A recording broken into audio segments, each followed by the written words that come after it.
Hello everyone. कक्षा 10वीं विषय अंग्रेजी मॉडल क्वेश्चन पेपर जो 2026 में एग्ज़ाम होने वाली 17 तारीख को, उसका मैंने संभावित क्वेश्चन पेपर तैयार कर दिया है। आप देख सकते हैं इसको मैं आपके पूरा का पूरा पीडीएफ बनाकर या इसका एक शॉर्ट वीडियो बनाकर पूरा का पूरा पेपर आपको इसमें अपलोड कर दूंगा। आप आराम से वहाँ से देख सकते हैं। एक बार दिखा देता हूँ। क्वेश्चन नंबर 1, 2 कैसे करना है समझा दिया है, मैंने वीडियो बना के डाल दिए हैं। क्वेश्चन नंबर 1 से 5 तक आसानी से समझा दिया है, ठीक है। क्वेश्चन नंबर 3 मैक नोट्स कैसे करना है। क्वेश्चन नंबर 4 कौन सी महत्वपूर्ण एप्लीकेशन लेटर हो सकती है, सारी की सारी इसमें है। वीडियो बनाऊंगा, उसमें भी आप आराम से और देख लेना। फिर आप देखिए क्वेश्चन नंबर 5, इसमें ऐसे कौन से हो सकते हैं, पैराग्राफ कौन से हो सकते हैं। 2 पैराग्राफ मैंने कल अपलोड किए हैं। और क्वेश्चन नंबर 6 गुड हैबिट्स, इसके बारे में बात करनी है। बेटी नेचर और गर्ल्स एजुकेशन, ताजमहल, इसके ऊपर अब पिक्चर राइटिंग वर्बल और नॉन वर्बल 2 प्रकार के हो सकते हैं। कैसे बनते हैं मैं इस पर और वीडियो बनाऊंगा। मैंने 5 तक का मामला सेट कर दिया अब तक, ठीक है। Question number 7 fill in the blanks, इसकी मैं आज बात करने वाला हूँ। और इससे पहले मैं आपको पूरा पेपर बता भी देता हूँ। ये देखिए, जो अब तक पिछले वर्ष पूछे गए हैं वो सारे के सारे क्वेश्चन डू एज डायरेक्टेड हो, चाहिए आपके क्वेश्चन नंबर जो फिल इन द ब्लैंक्स छोटे छोटे क्वेश्चन आते हैं आपकी 90 क्वेश्चन में 4 अंक के किताब से पूछे जाते हैं कि भाई हु आज लेंचो, लेंचो कौन था, 10 में साउथ अफ्रीका में क्या था, तो ऑटम डे था, विंटर समर डे, जो भी है। तो इस प्रकार के क्वेश्चन जो महत्वपूर्ण अब तक बनते हैं मैंने सारे के सारे इसमें तैयार कर लिए हैं। ये देख सकते हैं आप आराम से, ठीक है, यहाँ तक। ये भी क्वेश्चन नंबर 10 में क्या आता है, क्वेश्चन नंबर 11 में क्या आता है, क्वेश्चन नंबर 10 सेक्शन ए और बी 2 आते हैं। मैंने दोनों के दोनों यहाँ उठा लिए हैं। फिर क्वेश्चन नंबर 11 में टोटल 12 नंबर का प्रश्न है, 6 अंक के 6 प्रश्न पूछे जाते हैं, 2 अंक के, वो सारे के सारे 18 सेलेक्टिव लिए हैं मैंने। फिर 12वां प्रश्न आप देख सकते हैं आराम से। ये 16 तक का मैंने सारा का सारा मैटर निकाल दिया है। आप अगर ये पूरा पेपर कंप्लीट कर लेते हैं तो मैं गारंटी लेता हूँ 75 में से 70 नंबर के क्वेश्चन आपके इस पेपर में से रिपीट हो जाएंगे। अब बात ये है कि आप कितने याद कर पाते हैं, ये आपके ऊपर डिपेंड करता है, ठीक है। इस वीडियो में मैं आपको ये केवल पेपर दिखा नहीं रहा हूँ, क्वेश्चन नंबर 7 की डिस्कस करना चाहता हूँ। क्वेश्चन नंबर 7 जो आपके वार्षिक एग्जाम में अभी पूछा जाना है, उसमें जो महत्वपूर्ण क्वेश्चन बनते हैं फिल इन द ब्लैंक्स में, वो मैंने आपके सारे के सारे यहाँ ले लिए हैं, ठीक है। तो उसकी अपन यहाँ पर बात कर लेते हैं क्वेश्चन नंबर 7 की, ठीक है। चलिए, तो क्वेश्चन नंबर 7 मैं आपको बता देता हूँ। देखिए, थोड़ी सी वीडियो पर लाइटिंग आ रही है, अब ठीक है, ठीक है ना। चलिए अब देखते हैं अपन। देखिए क्वेश्चन नंबर 1 क्या कह रहा है, my uncle is MLA, A in the का प्रयोग करना है। देखिए MLA है, अपने को कुछ नहीं करना। मैंने आर्टिकल का जब भी प्रयोग करना आपको क्या करना भाई, आगे आगे क्या है, एम है, तो आगे आगे एम है ना, तो हम एम को लिखते कैसे हैं, हम एम को ऐसे लिखते मैं ऐसे लिखते हैं ना। तो आगे आगे क्या आया भाई, ए आया। तो क्या ए अंग्रेजी और हिंदी वर्णमाला में स्वर है, हाँ बिल्कुल स्वर्ण है, स्वर है, तो बात खत्म, एन हो जाएगा आंसर। ये मैं गोला बनाता जाऊंगा, ठीक है। Question number 2, you seat here dare में और सूट। अब देखिए यहाँ सीट बैठने की बात कर रहा है, यानी आज्ञा देने या लेने की बात कर रहा है, क्या हो जाएगा, में, ठीक है। Dog seldom bite, barking bark barks. देखिए ये एक फ्रेजल वर्ब है, एक कहावत है। ये ऐसा कहा जाता है कि काटने वाले कुत्ते नहीं सॉरी भौंकने वाले कुत्ते काटते नहीं है, ऐसा कहा जाता है ना, कहा जाता है ना, आपने फिल्मों में भी सुना होगा, भौंकने वाले कुत्ते काटते नहीं है, ठीक है। तो आप तो दूर रहना, काट भी सकते हैं, ऐसा कुछ नहीं है। तो यहाँ आएगा बार्किंग डॉग सेल्डम बाइट, ठीक है, बार्किंग डॉग सेल्डम बाइट, अपना ये आंसर हो जाएगा, ठीक है। उसके बाद हेमा हैज बिन डांसिंग। देखिए हैज बिन आ गया, वहीं से परफेक्ट कंटिन्यूअस टेंस की खुशबू आ जाती है ऑटोमेटिक, ठीक है। तो परफेक्ट कंटिन्यूअस टेंस तो सिंस, पीछे क्या आ रहा भाई, मॉर्निंग आ रहा, मॉर्निंग आ रहा है तो सिंस आएगा, ठीक है, फिक्स टाइम है, ठीक है। फिर देखिए आप द सर्वेंट, देखिए आपको वीडियो प्रॉपर नहीं दिख रहा होगा अभी, है ना, तो आप लोगों को मैं जब पेपर डालूंगा तो वहां से भी आप आराम से कर लीजिएगा। अभी मैं इसको बोर्ड पे नहीं कर पा रहा हूँ, ये सारे के सारे बोर्ड पे लिखना फिर इनको समझा पाना थोड़ा मुश्किल काम है, तो आप यहीं से काम चला लें और समझ लें। और मैंने वैसे एक एक वीडियो अलग से बना दिया है, आर्टिकल का बनाया है मैंने, मॉडल वर्ब का बनाया है मैंने, सिंस 4 का बना रखा है, मच मैनी एनी डिटरमाइनर्स हैं इसका बना रखा है। देखिए इसमें क्या पता लगेगा, the servant did not make tea, tea क्या है भाई, uncountable noun, uncountable noun much लगाइए, बात खत्म, ठीक है। There is hope, there is life, there is hope. देखो जहाँ चाह है वहाँ रहा है, ऐसा कहा जाता है ना, कहते हैं ना कई बार। तो यहाँ इफ अनलेस तो होगा नहीं, एज लॉन्ग एज होगा, ठीक है। ये भी क्या है भाई, फ्रेजल वर्ब है। Mohan is sitting Ram and Shyam, between आएगा, क्यों, राम और श्याम के बीच में बैठा है, कौन बैठा है भाई, मोहन बैठा है। तो बीच में जब भी कोई बैठा हो बिटवीन की बात करेंगे। अमोंग, साइड में बैठा हो, Mohan is sitting among Ram, अगर यहाँ राम होता है, श्याम और दोनों आगे नहीं होता, राम राम ही होता तो हम अमोंग लिख सकते थे। अगेंस्ट उस कंडीशन में भी आ सकता था, लेकिन यहाँ ऑब्जेक्टिव में आपको अमोंग या अगेंस्ट में से कोई एक ही देता हूँ। क्यों? क्योंकि अगर वो सामने या साइड में बिठाने की बात कर रहा होता, लेकिन वो बीच में बिठाने की बात कर रहा है इसलिए दो दिए उसने। राम एंड श्याम की बात कर रही है तो बीच में जब भी बैठेगा कोई व्यक्ति तो बिटवीन का प्रयोग होगा। ठीक है, चलिए अगला क्वेश्चन आठवां कह रहा है Sita is Khalistan than any other girl. देखो एनी अदर गर्ल एक कॉम्परेटिव डिग्री की बात बता रहा है, तो कॉम्परेटिव डिग्री में क्या होता है भाई, ये इंटेलिजेंट पॉजिटिव डिग्री है, मोर इंटेलिजेंट कॉम्परेटिव डिग्री है, मोस्ट इंटेलिजेंट तो ये सुपरलेटिव डिग्री। तो हमें क्या लगाना भाई, मोर इंटेलिजेंट। ठीक है, ये कॉम्परेटिव डिग्री की बात हो रही, तुलना की बात हो रही। सीता जो है वो क्या है भाई, बाकी लड़कियों से ज़्यादा होशियार है। ठीक है, आगे आई खालिस्तान दिस बुक यस्टरडे। ठीक है, अब देखिए यहाँ क्या आया भाई, यस्टरडे है ना, यस्टरडे। तो यस्टरडे क्या है भाई, ये कीवर्ड है। मैंने आप लोगों को पढ़ाया था जनरल हैबिट्स, शायद 10वीं क्लास वाले बच्चों ने इसको नहीं पढ़ा होगा। इसमें जनरल हैबिट्स हैं, यस्टरडे, एगो, है ना। तो ये जो है पास्ट टेंस की अपने को बात बताते हैं। ठीक है, तो हम क्या करेंगे, आई रीड, रीड्स तो होगा नहीं, यहाँ हो जाएगा आई रीड। ठीक है, I read this book yesterday. ठीक है, आगे बढ़ते हैं। मैंने प्रेजेंट के ही बता रखे हैं उसमें, every day, generally, seldom, rarely, बेयरली, every night, every month, every year, ऐसे उसमें हैं। ठीक है, तो वो जो कीवर्ड है वो प्रेजेंट सिंपल को प्रदर्शित करते हैं। यस्टरडे, एगो, last night, last day, last evening, last month, ये जो है वो कब बताते हैं अपने को, पास्ट सिंपल टेंस की कंडीशन बताते हैं। ठीक है, यहाँ यस्टरडे था, पास्ट सिंपल के हिसाब से रीड आ जाएगा, रीड, रेड, रीड, ये रेड है वैसे। ठीक है, अगला you work hard you will fail. अब क्या आएगा भाई, इफ आएगा, अनलेस आएगा, एज लॉन्ग एज आएगा। देखिए यू वर्क हार्ड, आप कठिन मेहनत करें लेकिन फेल हो गए। ठीक है, तो बात क्या हो रही है यहाँ हो रही है, अनलेस तो लगेगा नहीं, जब तक आप कठिन मेहनत नहीं करेंगे आप फेल हो जाएंगे, ये बिल्कुल नहीं वाली कंडीशन है इसमें। ठीक है, यदि यहाँ यदि वाली कंडीशन तो है नहीं, क्योंकि यदि आप कठिन मेहनत करें तो फेल कैसे होंगे भाई, तो यहाँ हो जाएगा अनलेस। अगला, आप इनको आंसर शीट में क्वेश्चन नंबर जो अपने पुराने पेपर हैं उनके, मैंने उनमें से ही इनको उठाए हैं, 2-3 साल के पुराने। देखो रिपीट होना बहुत बड़ी बात है, रिपीट हो ना हो, लेकिन हमें ट्रिक आना चाहिए कि इसको हम कर कैसे रहे, क्या चीज़ देख रहे हैं। ठीक है, अगला देखिए, your father is seriously ill, you Khalistan go home. क्या आएगा, शुड, मस्ट, और टू। तो यहाँ कह रहा है योर, आपके पिताजी जो है वो सीरियसली बीमार हैं इसलिए आपको घर जाना चाहिए, शुड। ठीक है, my father is a teacher, यहाँ रिटायर्ड टीचर। ठीक है, फिर आएगा how Khalistan time, how much time, जब भी टाइम की बात हो हाउ मच टाइम। ठीक है, he exclaimed what a beautiful flower. ठीक है, अब देखिए आप, जुलाई कम्स अगस्त, जुलाई कब आता है, अगस्त से पहले आता है बाद में, पहले आता है तो बिफोर, बाद में आता तो आफ्टर लिख देते हैं। ठीक है, उसके बाद देखिए आप, Ashoka was one of greatest king, greatest इसके आगे ग्रेटेस्ट सुपरलेटिव डिग्री है, क्या लग जाएगा, द लग जाएगा। ठीक है, उसके बाद देखिए, वी खालिस्तान follow the rules of traffic, तो we should follow the rules of traffic. ठीक है, या मस्ट भी हो सकता है, वैसे आप एक बार चेक कर लेना। ठीक है, वैसे शुड। ही डाइड, देखिए मैंने डाइड की आपको कंडीशन बताई थी, प्रीपोजिशन जो रूट वर्ड बताया था उसमें मैंने बताया था डाइड, डाइड में कई प्रकार से आ सकता है, died of cancer, died of nation, तो डाइड फॉर नेशन।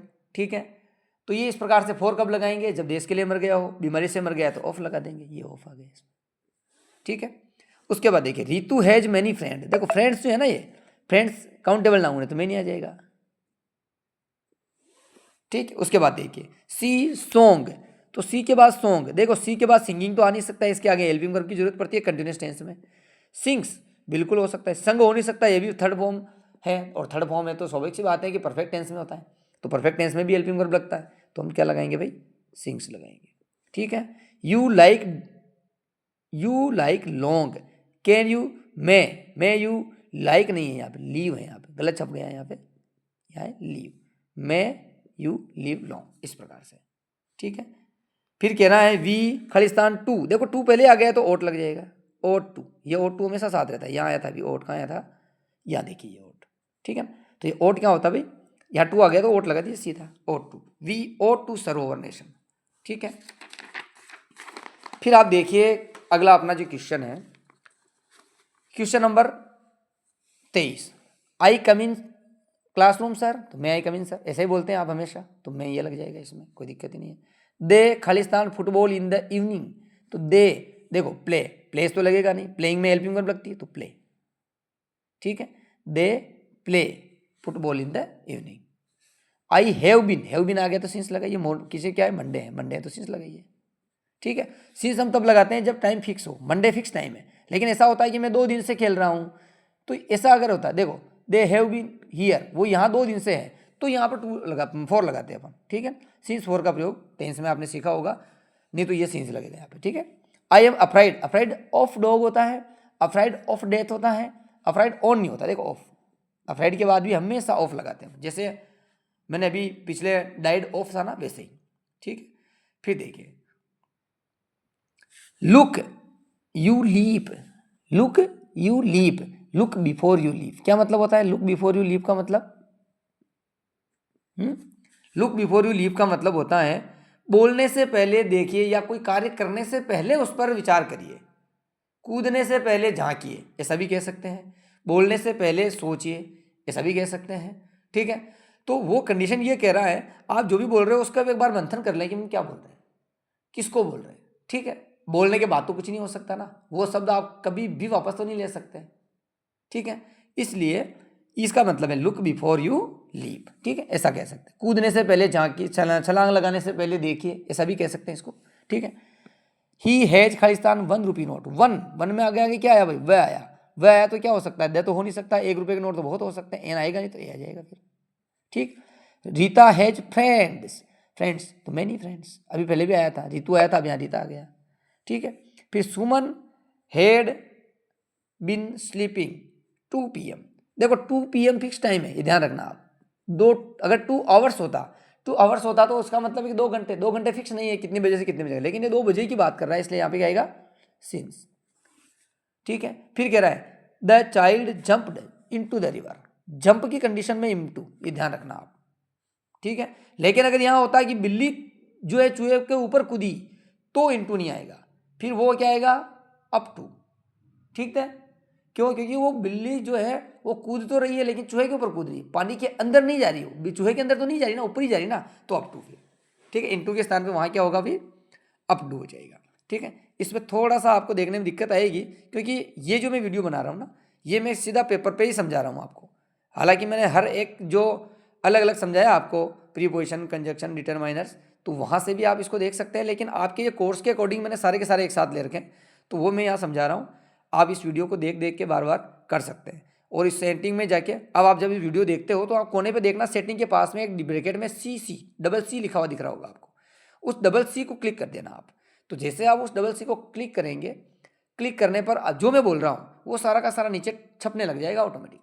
फिर आप अगर मेरी आवाज़ आपको समझने में थोड़ी दिक्कत हो रही है तो आप वहाँ से उसको पढ़ लेना, तो आपको वहाँ समझ में आ जाएगी, ठीक है। चलिए अगला देखते हैं। आयरन इज यू, यहाँ पे भी ये आया, देखिए यूज में ये आ रहा तो ए आ जाएगा, बात खत्म। फिर देखिए सीमा स्टडीज हार्ड, सीमा ने मेहनत कठिन करी, देखो ये पॉजिटिव सेंस है, कठिन मेहनत करना, फेल होना नेगेटिव सेंस है, पॉजिटिव नेगेटिव सेंस आ जाओ हमेशा बट का प्रयोग करिए। सीमा ने क्या किया, अच्छी मेहनत करी लेकिन फेल हो गई, ठीक है। तो पॉजिटिव नेगेटिव सेंस जब भी दिखे, इधर कठिन मेहनत की बात हो रही है, उधर फेल की बात हो रही है, एक तरफ पॉजिटिव बात है एक तरफ नेगेटिव बात है, बट का प्रयोग करेंगे, ठीक है। दोनों तरफ पॉजिटिव होते हैं एंड का प्रयोग कर देते हैं, ठीक है। इलिमिनेट करने की बात होती, एक को छोड़ने की, और का प्रयोग कर देते हैं, जैसे अपने आते ही अथवा आता तो उसमें बीच में और लिखा रहता है अंग्रेजी में, ठीक है। माई ब्रदर वांट्स खालिस्तान इन द पुल, तो माई मदर वांट्स, देखो माई ब्रदर वांट्स, ये वांट्स जो है ना ये वर्ब है वैसे भी, और इसके साथ अगर कोई वर्ब यहाँ और जोड़ेंगे तो अपन सीधा वर्ब नहीं जोड़ सकते, स्विम यानी तैरना होता है, वांट यानी चाहना होता है, दोनों वर्ब है, तो एक वर्ब यहाँ जो आएगी वो जीर्ण फॉर्म में आएगी, और जीर्ण फॉर्म में हमेशा टू लगा हुआ रहता है साथ में, ठीक है। तो यहाँ क्या आ जाएगा वांट्स टू स्विम, ठीक है, इस प्रकार से। अगला sentence, my father is a teacher, ये पहले भी आ चुका है, रिटायर्ड टीचर, ठीक है। She did not send me reply, तो she did not send me any reply, negative sentence है ना ये, नेगेटिव है तो एनी, वहां पे आया था आगे एक नेगेटिव, लेकिन उसमें टाइम की बात थी इसलिए मच लगाया था, ठीक है। When we reach the station, जब हम स्टेशन पहुंचे, the train had already left, ये जो सेंटेंस है ये सेंटेंस जो है पास्ट सिंपल और पास्ट परफेक्ट की कंडीशन बिठाता है। वेन जब भी यूज़ करते हैं आप तो इधर तो आता है हमेशा पास्ट सिंपल, इधर आता है हमेशा कोमे के बाद जो आता है वो आता है हमेशा पास्ट परफेक्ट। ठीक है, तो यहाँ यह भी समझ सकते हैं वेन के बाद यहाँ क्या होती है, हमेशा वर्ब की सेकंड फॉर्म होती है और यहाँ हमेशा वर्ब की थर्ड फॉर्म होती है। ये भी समझ सकते हैं आप वेन के बाद, ये कंडीशनल सेंटेंस है। जब वेन आ जावे तो अपन पीछे क्या करेंगे, यहाँ सेकंड फॉर्म तो उधर थर्ड फॉर्म लगाएंगे। जैसा ऐसा भी हो सकता है ड्राइवर के आने से पहले, डॉक्टर के आने से पहले पेशेंट मर चुका था, हमारे घर पहुँचने से पहले बरसात आ चुकी थी। ऐसे तो ये इस प्रकार के सेंटेंस होते हैं। यहाँ हमेशा क्या लगेगा, लेफ्ट लगेगा। ठीक है, अगला सेंटेंस, दिस इज खालिस्तान boy whom I met yesterday. मैंने कहा था जब भी हु होम WH वर्ड दिख जाए आपको बीच में तो आर्टिकल हमेशा दे लगता है, क्योंकि यहाँ एक पार्टिकुलर व्यक्ति की बात हो जाती है फिर। ठीक है, यहाँ इसकी बात हो रही है कि this is the boy whom I met yesterday, ये वही लड़का है जिससे मैं कल मिला था। ठीक, तो ऐसी बात है तो अपन क्या लगा देंगे, यहाँ पे द लगा देंगे। अगला देखिए, द कैट जंप्ड, मैंने कही थी थोड़ी देर पहले ही, जब आप जंप कर रहे हो किसके अंदर, child jump in the river. अगर नदी में कूद रहे हो तो इनटू, लेकिन बिल्ली पर कूद रहे हो तो अपॉन, बिल्ली पे कूद रहे हो तो अपॉन। ठीक है, अमित यूजुअली इंग्लिश, तो अमित एक वचन है ना, अमित यूजुअली स्पीक्स, इसमें यूजुअली जो एक कीवर्ड है और इस कीवर्ड से पता लगा कि इसमें प्रेजेंट सिंपल लगाना है अपने को। ठीक है, बाकी लगने में तो अमित के साथ स्पोक भी हो सकता है। क्यों हो सकता है, क्योंकि पास्ट सिंपल में अमित के साथ स्पोक सेकंड फॉर्म लगेगी, लेकिन यहाँ हमने स्पीक सी क्यों लगाया, क्योंकि ये यूजुअली वर्ड आया, ये अपने को जनरल हैबिट्स दर्शाता है। अमित जो है वो सामान्यतः क्या बोलता है, अंग्रेजी बोलता रहता है। ठीक है, तो ये हैबिट्स को दर्शाता है। ठीक है, तो यहाँ पर स्पीक्स लगेगा। इस प्रकार से आपका जो फिल इन द ब्लैंक्स कक्षा 10वीं अंग्रेजी विषय का ये 40 फिल इन द ब्लैंक्स मैंने लिए हैं। उम्मीद करता हूँ कि इसमें से आपके 5 fill in the blanks as it ऐसे के ऐसे रिपीट हो जाएंगे। बस ये 40 आप पक्के कर लें और कंडीशन भी समझ लें कि भाई इसमें किसमें हमने क्या लगाया। जरूरी नहीं कि अमित की जगह या रमेश आ जाए। रमेश यूजुअली स्पीक हिंदी, क्या फर्क पड़ रहा है अपने को, यूजुअली स्पीक्स आ जाएगा। ठीक है ना, तो ऐसी चीज़ें आपको समझने की आवश्यकता है। फिल इन द ब्लैंक्स कक्षा 10वीं का ये वीडियो, इसके बाद डू एज डायरेक्टेड कक्षा 12वीं का भी बनाना है और कक्षा 10वीं का भी बनाना है। 9वीं 11वीं के बच्चों के पेपर भी बनाने की कोशिश कर रहा हूँ, समय अभाव है, कोशिश कर रहा हूँ जितना जल्दी होगा बनेगा। कक्षा 10वीं का मैथ्स का पेपर बना के डालने वाला हूँ। और वैसे मैं आपको बता दूँ, अंग्रेजी से भी बेहतर मैं मैथ्स जानता हूँ और मैथ मैंने कम से कम 10 साल 150 बच्चों को एक साथ बैठाकर कोचिंग पढ़ाई है, इसलिए उसका भी मैं पेपर बहुत जल्द बना के उसको मैं समझाऊंगा नहीं, इतना समय रहेगा नहीं, कोशिश करेंगे ऑब्जेक्टिव समझा देंगे और कुछ अच्छे टॉपिक्स आपको समझा देंगे। बाकी मैं एक पेपर बना के उसका भी अपलोड करने वाला हूँ। आप अपने जितने भी यार दोस्त मित्र हैं उन्हें अब मेरे चैनल को ज्वाइन करने की लिंक शेयर करें, इस वीडियो को भी आप शेयर करें और चैनल को सब्सक्राइब करें, लाइक करें, सब करें। ठीक है, धन्यवाद।